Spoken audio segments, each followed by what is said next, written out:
Hello friends, मी Vishakha global online मराठीमध्ये आपल्या सर्वांचं स्वागत आहे. आजच्या सेशनमध्ये आपल्याला महाराष्ट्र सेट परीक्षा 2024 साठी पेपर 2 इकॉनॉमिक्सचा अभ्यास करायचा आहे. ज्यामध्ये युनिट आपण स्टार्ट केलं होतं पब्लिक फायनान्स, ज्यामध्ये एमसीक्यू प्रॅक्टिस आपण करत होतो. एमसीक्यू प्रॅक्टिसचा थर्ड पार्ट आपण आजच्या सेशनमध्ये बघणार आहोत. थोडेसे 10 to 15 क्वेश्चन्स आपण एका सेशनमध्ये घेत आहोत, जेणेकरून प्रॅक्टिसमध्ये आपले क्वेश्चन्स राहावे. ठीक आहे. सो त्याच्या आधी आपण काही थेअरी लेक्चर्स हे घेतलेले आहेत, ते तुम्ही बघू शकता. ठीक आहे. ओके. सेशन स्टार्ट करण्यापूर्वी एक इम्पॉर्टंट सूचना किंवा संधी आहे त्या स्टुडंटसाठी जे स्टुडंट्स या वर्षीची एक्झाम टार्गेट करतायत त्यांच्यासाठी. पेपर 2 इकॉनॉमिक्स साठी एक फुल कोर्स आम्ही घेऊन आलो, ज्या कोर्समध्ये आम्ही तुम्हाला देणार संपूर्ण अभ्यास, मॉक टेस्ट, संपूर्ण अभ्यासक्रम notes, video lectures plus live lectures, PYQs and paper 1 full course. या कोर्समध्ये संपूर्ण तुमचा म्हणजे पेपर 1 प्लस पेपर 2 दोन्ही प्रिपरेशन होणार आहे, जो तुम्हाला हेल्प करेल मॅक्झिमम स्कोर करण्यासाठी येणाऱ्या एक्झाम मध्ये. आणि ऑफकोर्स त्या मॅक्झिमम स्कोरने तुम्ही ही एक्झाम इझिली क्रॅक करू शकणार आहात. ज्याची नेक्स्ट बॅच जी आहे ती नेक्स्ट वेडनेसडे पासून स्टार्ट होत आहे पेपर 2 इकॉनॉमिक्स साठी. या फुल कोर्सची फीस आहे 10,000 रुपीज. 20% डिस्काउंट त्याच्यावरती देत आहोत. आफ्टर डिस्काउंट त्याची फीस होत आहे 8,000 रुपीज. आणि इकडे दिलेल्या व्हॉट्सअप नंबरला मेसेज करून तुम्ही लगेच कोर्सला जॉईन होऊ शकता, किंवा ग्लोबल ऑनलाईन नावाचं ॲप प्ले स्टोअरवरून डाउनलोड करून त्याच्या स्टोअरमध्ये तुम्ही सर्च करा MS set economics and then you can join there also. ठीक आहे. सो प्रिपरेशनला कोणताही वेळ न घालवता तुम्ही स्टार्ट करा without wasting any time. So let's start with today session. आजच्या एमसीक्यू प्रॅक्टिसला आपण सुरुवात करूया. जसे की मी आधी सांगितलं की आपण एका सेशनमध्ये 10 to 15 क्वेश्चन्स घेत आहोत. सो छोटे छोटे सेशन्स आहेत, जो तुमचा टाइम वेस्ट न करता मिनिमम टाइम मध्ये क्वेश्चन प्रॅक्टिस करून घ्या. ठीक आहे. पब्लिक इकॉनॉमिक्स किंवा पब्लिक फायनान्स वरती. सो फर्स्ट क्वेश्चन आहे व्हॅल्यू ॲडेड टॅक्स इज. ठीक आहे. आता पब्लिक इकॉनॉमिक्स किंवा पब्लिक फायनान्स मध्ये काय क्वेश्चन्स असणार आहे तुमचे? फायनान्स रिलेटेड, बँक रिलेटेड किंवा गव्हर्नमेंटच्या पॉलिसीज बद्दल जे फायनान्स रिलेटेड आहे, गव्हर्नमेंट एक्सपेंडिचर, गव्हर्नमेंट रिव्हेन्यू, ह्या सगळ्यांवरती क्वेश्चन्स असणार आहेत. सो हा जो क्वेश्चन आहे व्हॅल्यू ॲडेड टॅक्स, हा टॅक्स रिलेटेड क्वेश्चन आहे, ज्याला आपण वॅट म्हणून ओळखत होतो. ठीक आहे. वॅट. आता हे जे टॅक्स आहे ते बंद होऊन जीएसटी एकच टॅक्स आपल्याकडून घेतला जातो. सो वॅट हा टॅक्स कसा आहे किंवा कसा होता पूर्वीच्या याच्यामध्ये तो सांगायचा. ठीक आहे. मराठीमध्ये मूल्यवर्धित कर म्हणजे काय, कसा टॅक्स आहे. ऑप्शन्स आहे direct tax, indirect tax, progressive tax, none of this. ठीक आहे. डायरेक्ट टॅक्स जो तुम्हाला दिसतो किंवा तुम्ही डायरेक्टली पे करता.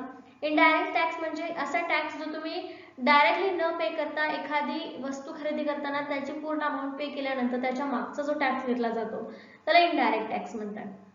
आणि प्रोग्रेसिव्ह टॅक्स म्हणजे जो प्रोग्रेससाठी यूज केला जातो किंवा प्रोग्रेससाठी घेतला जातो तो प्रोग्रेसिव्ह टॅक्स. ठीक आहे. So these are the option. यापैकी व्हॅल्यू ॲडेड टॅक्स कसा आहे? It is a indirect tax. म्हणून करेक्ट आन्सर आहे ऑप्शन बी, अप्रत्यक्ष कर आहे. वॅट एखादी वस्तू जेव्हा तुम्ही खरेदी करता त्याच्या ट्रान्सपोर्टेशनसाठी किंवा त्याच्या प्रक्रियेसाठी किंवा त्या तयार करण्यासाठी जो काही कालावधी किंवा या ज्या production methods, product factors of production लागलेले आहेत त्याच्यासाठी हा वॅट घेतला जातो आणि तो इनडायरेक्ट असतो. ठीक आहे. तो तुम्हाला सांगितलं जात नाही की याच्यासाठी वॅट तुम्हाला पे करावा लागेल. तो डायरेक्टली तुम्ही जो सामान खरेदी करता त्याच्यासोबत तुम्ही पे करता. ठीक आहे. The next question is in the case of direct tax impact on incidents are on. प्रत्यक्ष कराच्या बाबतीत परिणाम आणि घटना चालू आहे. कशा? ऑप्शन्स आहेत different person, same person, sellers, none of this. याच्यामध्ये सांगितलं की डायरेक्ट टॅक्स यातील इन्सिडेंट्स म्हणजे काय की एक पॉप्युलेशनचा ग्रुप आहे किंवा एक रेशिओ आहे जो टॅक्स साठी रिलेटेड आहे. ठीक आहे. तर याच्यामध्ये हा जो टॅक्स पिरियड आहे किंवा डायरेक्ट टॅक्स आहे तो कोणत्या व्यक्तीला लागू होतो? Different person, same person, sellers किंवा नन ऑफ द अबोव. तर याचं करेक्ट आन्सर आहे ऑप्शन बी, सेम पर्सन्सला हा काय होतो? दिला जातो. ठीक आहे. कोणता? प्रत्यक्ष कर किंवा इन्सिडेंस. ठीक आहे. नेक्स्ट क्वेश्चन आहे the direct violation of tax law is called. कर कायद्याचे थेट उल्लंघन करणे याला काय म्हणतात? कर कायद्याचे उल्लंघन करणे म्हणजे काय की तुम्ही कर जो आहे तो देणार नाही. कर देण्याचा लॉ किंवा टॅक्स लॉ काय आहे की तुम्ही जे इन्कम घेता त्याच्यावरती तुम्हाला देणं म्हणून काहीतरी टॅक्स पे करावा लागतो. ठीक आहे. कर पे करावा लागतो. That is tax law. की ठरलेलं आहे की या लोकांनी एवढा टॅक्स भरायचा, त्या लोकांनी तेवढा टॅक्स भरायचा. That is so that is tax law. ठीक आहे. जर या टॅक्स लॉचं एखादा व्यक्ती उल्लंघन करत असेल किंवा पाळत नसेल तर त्याला काय म्हटलं जातं? Option A tax evasion, tax avoidance, tax rebate and none of this. त्याचं करेक्ट आन्सर आहे ऑप्शन टॅक्स इव्हॅजन म्हणजे कर चोरी. कर चोरी म्हणजे कर चुकवेगिरी. एखाद्या व्यक्ती टॅक्स भरणार नाही त्यालाच कर चोरी म्हटली जाते. ठीक आहे. टॅक्स अव्हर्जन म्हणजे ऑप्शन ए इथे करेक्ट आहे. Okay, the next question is the final resting place of the burden of the tax is called. कराच्या ओझ्याचे अंतिम विश्रांतीचे ठिकाण म्हणजे काय? तर याच्यामध्ये बघा काय म्हटलं जातं की टॅक्स जो आहे, पहिले व्यक्ती शेतामध्ये शेतमाल जो पिकवतो त्याच्यामध्ये टॅक्स न देता ती व्यक्ती दलालाला देते, मग ते बाजारात येतं, मग बाजारातून आल्यावर तो घाऊक विक्रेते असतात त्यांच्याकडून तो माल घेतला जातो, नंतर रिटेलर्स कडे जातो, रिटेलर्स कडून मग सेलर बायर्स कडे जातो आणि बायर्स कडून मग तो छोटे बायर्स किंवा स्वतःकडे ठेवला जातो. पण याच्यामध्ये जे काही ट्रान्सपोर्टेशन खर्च आलेला आहे किंवा प्रोडक्शनच्या मेथडमध्ये जो काही खर्च आलेला आहे, जर रॉ मटेरियल येत असेल तर त्याच्यामध्ये सुद्धा खर्च आलेला असतो. सो याच्यामध्ये टॅक्स जे आहे तो काय होत असतो, ट्रान्सफर होत असतो. सो याच्यामध्ये असं विचारलं की रेस्टिंग प्लेस कोणती आहे टॅक्स बर्डनची, किंवा जो टॅक्स फायनली एका व्यक्तीला भरावा लागतो किंवा जिथे हा टॅक्स थांबतो तो ठिकाण कोणतं आहे, विश्रांतीचं ठिकाण कोणतं आहे. ऑप्शन आहे टॅक्स अवॉइडन्स, टॅक्स एव्हेजन, इम्पॅक्ट आणि इन्सिडेन्स. आणि याचं करेक्ट आन्सर आहे ऑप्शन डी, इन्सिडेन्स. इन्सिडेन्स म्हणजे काय सांगितलं की रेशो, की प्रत्येक व्यक्तीला किती टॅक्स भरला पाहिजे हा रेशो इन्सिडेन्स मध्ये येतो आणि त्याला एक टॅक्सचं बर्डन जे आहे ते त्याच व्यक्तीवरती येतं आणि त्याला तो भरावाच लागतो. ठीक आहे. The next question is incidence of tax refers to करांच्या घटनाचे संदर्भ कशाचे आहेत. Option A initial resting place for the burden of tax, final resting place of the burden of tax, both A and B, none of this. त्याचं correct answer काय येणार आहे, मागचा जो क्वेश्चन आपण प्रिपेअर केला त्याच्यावर लक्ष देईल तुमचा की final resting place of burden of tax is a last place of burden for the tax incidence म्हणजे. ठीक आहे, लास्ट क्वेश्चन जो केला चौथा क्वेश्चन त्याच्यावरती हा क्वेश्चन डिपेंड आहे, म्हणजे तुम्हाला याचा आन्सर माहिती आहे. ठीक आहे, मोस्टली आता क्वेश्चन पेपर मध्ये पण असे क्वेश्चन्स काही येतात जे मागच्या क्वेश्चन वरती बेस असतात.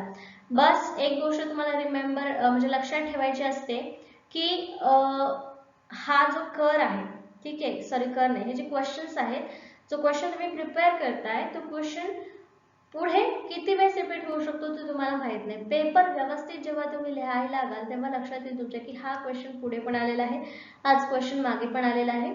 फक्त तुम्हाला अलर्ट राहून पेपर लिहावा लागतो, तेव्हा तुमच्या लक्षात क्लिक होतं की अरे ह्याचं क्वेश्चन याचा आन्सर जे आहे त्या क्वेश्चन मध्ये आहे किंवा हा सेम क्वेश्चन आहे, दोन्हीचा आन्सर सेम यायला पाहिजे. बस डिक्टो सेम आन्सर नसेल बट ऑप्शन्स मध्ये थोडासा बदल करून ते आन्सर सेम असतं. ठीक आहे, so be alert in a paper while you are writing. So next question is which of the following taxes is the most likely to be regressive. खालीलपैकी कोणता कर प्रतिगामी असण्याची सर्वाधिक शक्यता आहे. Options first sales tax on mobile phone, excise duty on kerosenes, import duties on electronic goods and entertainment tax. याच्यामधला regressive tax कोणता आहे तो सांगायचा आहे आणि याचा करेक्ट आन्सर आहे option B, excise duty on kerosene. ठीक आहे, याच्यामुळे काय होतं, प्रतिगामी प्रकारचा कर जमा होतो. कशामुळे, एक्साइज ड्युटी. कशावरची एक्साइज ड्युटी, केरोसिनवरची. केरोसिन म्हणजे काय, रॉकेल. ठीक आहे, सो याच्यामध्ये बघा आता 7 नंबरचा क्वेश्चन आहे. Impact of tax refers to करांचा परिणाम कशाशी संदर्भित आहे किंवा दिलेल्या ऑप्शन्स पैकी तो कशाशी रिलेटेड आहे. Option A initial resting place of burden of tax, tax evasion, the final money burden of tax, none of this. कराचा परिणाम याचा संदर्भ घेतो. कशाचा, कराच्या ओझ्याचे प्रारंभिक ठिकाणी विश्रांतीचे ठिकाण, कर चोरी, कराचा अंतिम पैशाचा बोजा आणि यापैकी काहीही नाही. सो याचं करेक्ट आन्सर आहे option first, initial resting place of burden of tax. सुरुवातीचा कराचा बोजा कुठे असणार आहे त्याचा हा इम्पॅक्ट ऑफ टॅक्सशी रिलेटेड संबंध आहे. ठीक आहे, नेक्स्ट क्वेश्चन आहे आणि that is a direct question की fiscal policy is a policy of fiscal, वित्तीय धोरण जे आहे, राजकोषीय धोरण ज्याला म्हणतात, हे धोरण कोण आखतं. Option A RBI, B NABARD, C government, D all of this. तर याचं करेक्ट आन्सर काय असणार आहे ऑप्शन बी, सी गव्हर्नमेंट. आता बघा fiscal policy and monetary policy अशा दोन प्रकारच्या पॉलिसीज गव्हर्नमेंट फॉर्म करत असतं. कशासाठी, मनी कंट्रोल करण्यासाठी मार्केटमध्ये. सो याच्यामध्ये फिस्कल पॉलिसी ज्या आहेत ते गव्हर्नमेंट राबवत असते आणि मॉनिटरी पॉलिसीज कोण राबवत असते, मग आरबीआय राबवत असते. मॉनिटरी पॉलिसीमध्ये कुठल्या गोष्टी येतात, बँक रेट, CLR, CRR या गोष्टी काय येतात मनी मार्केटमध्ये किंवा मॉनिटरी पॉलिसीमध्ये येतात. ठीक आहे, जे आरबीआय राबवते. आरबीआय सीए रेंज किंवा रेशोज ठरवत असते ना. So RBI is a one of the bank who decides the monetary policy और हु वर्क्स इन मॉनिटरी पॉलिसी. ठीक आहे. देन फिस्कल पॉलिसी, राजकोषीय धोरण कोण ठरवतं? राजकोषीय धोरण हे गव्हर्नमेंट ठरवतं. गव्हर्नमेंट कशा पद्धतीने ठरवतं की एक्सपेन्स वाढवायचा, रेव्हेन्यू कमी करायचा किंवा रेव्हेन्यू कमी झाला तर कुठल्या गोष्टीवरती जास्त खर्च करायचा, कुठल्या गोष्टीवर खर्च करायचा नाही, हे कोण ठरवतं? गव्हर्नमेंट ठरवतं. सो ही जी फिस्कल पॉलिसी आहे ज्या थ्रू मनी कंट्रोल केला जातो ते गव्हर्नमेंट ठरवतं. ठीक आहे. Next question, the following is an example of direct taxes. Direct टॅक्सेसचं खालीलपैकी कोणतं उदाहरण आहे? Option first sales tax, income tax, excise duty, store tax. खालीलपैकी थेट करायचं उदाहरण कोणतं आहे? विक्री कर, आयकर, उत्पादन शुल्क आणि toll tax. Correct answer option B, आयकर, इन्कम टॅक्स. डायरेक्ट टॅक्स का म्हटलं जाईल इन्कम टॅक्सला? कारण जे तुम्ही इन्कम मंथली, इयरली जे काही कमवता ते इयरली तुम्हाला टॅक्स तो भरावा लागतो. म्हणजे इथे तुम्हाला लपवून कर घेतला जातो का की तुमच्या डायरेक्ट पेमेंट मधून कट होऊन किंवा दुसरा म्हणजे एखाद्या व्यक्तीला सांगून त्याच्या थ्रू तुमच्याकडून कर घेतला जातो का? नो. मग हा डायरेक्ट टॅक्स जो तुम्हाला पे करावा लागतो. ठीक आहे. जो प्रोडक्शनचा किंवा एखाद्या वस्तूचं आपण उदाहरण घेतलं तसं ते इथे डायरेक्ट टॅक्स नाही आहे. That is direct tax. कोणता? आयकर किंवा income tax. Okay. Okay, next question. If the rate of tax falls with an increase in income is called. जर उत्पन्न वाढीसह कराचा दर घसरला तर त्याला काय म्हणतात? आता बघा तुमचं उत्पन्न वाढलंय. ठीक आहे. फॉर एक्झाम्पल 100 रुपये तुमचं उत्पन्न होतं. 100 वरून तुमचं उत्पन्न 200 झालं. 100 वरती तुम्हाला 10% टॅक्स भरायचा होता. 200 वर तुम्हाला 7% टॅक्स भरायचा आहे. तर या सिच्युएशनला काय म्हणतात? म्हणजे तुमचं इन्कम तर वाढलं पण टॅक्स जो आहे तो कसा झालेला आहे? मायनस झालेला आहे, कमी झालेला आहे. सो या स्टुडंटला काय म्हणतात? Proportional tax, progressive tax, regressive tax, none of this. So correct answer आहे ऑप्शन सी, रिग्रेसिव्ह टॅक्स. ठीक आहे. रिग्रेसिव्ह टॅक्स म्हटलं जातं. ठीक आहे. म्हणजे याच्यामध्ये काय असणार आहे? तुम्हाला फायदा असणार आहे. ओके. रिग्रेसिव्ह टॅक्स नुसार. Okay, let's move to the next question. Budget is an instrument of. Budget हे कशाचं साधन आहे? Option monetary policy, fiscal policy, trade policy, exchange rate policy. आता तुम्हाला मॉनिटरी पॉलिसी आणि फिस्कल पॉलिसी या दोन गोष्टी तुम्हाला क्लिअर केलेल्या आहेत मागच्या क्वेश्चन मध्ये. तर आता याच्यामध्ये सांगा ही बजेट किंवा आपलं जे अंदाजपत्रक आहे ते कोणत्या प्रकारची पॉलिसी आहे? It is a government policy और आरबीआय पॉलिसी? मॉनिटरी पॉलिसी आहे की फिस्कल पॉलिसी आहे? करेक्ट आन्सर आहे ऑप्शन बी, फिस्कल पॉलिसी. गव्हर्नमेंट आखते ना बजेट. कोण ठरवतं गव्हर्नमेंट मध्ये बजेट? पार्लमेंट मधले लोक, लोकसभा, राज्यसभा मधले लोक मिळून बजेट ठरवतात. सो हे राज्यसभा, तर हे जे आहे फिस्कल पॉलिसी मध्ये येतं. गव्हर्नमेंट त्याच्या मेन काम करत असतं. ठीक आहे. म्हणून ही फिस्कल पॉलिसी आहे. Okay, next question. The concept of functional finance was develop by. Direct question आहे की फंक्शनल फायनान्सची संकल्पना कोणी क्रिएट केली किंवा कोणी आणली? ऑप्शन आहे जे.एम. केस, ए.पी. लर्नर, कार्डर, पिगू. आता यांच्यापैकी फंक्शनल फायनान्सची संकल्पना कोणी आणली? फंक्शनल फायनान्स म्हणजे जो मनी मार्केटमध्ये फिरतो आहे किंवा कार्यरत आहे. त्याचं करेक्ट आन्सर आहे ए.पी. लर्नर. डायरेक्ट एवढंच लक्षात ठेवा की ए.पी. लर्नरने ही संकल्पना आणली. कोणती? फंक्शनल फायनान्सची. ठीक आहे. The next question is in public finance shifting refers to. Shifting, सार्वजनिक वित्त शिफ्टिंगचा संदर्भ कशाशी आहे?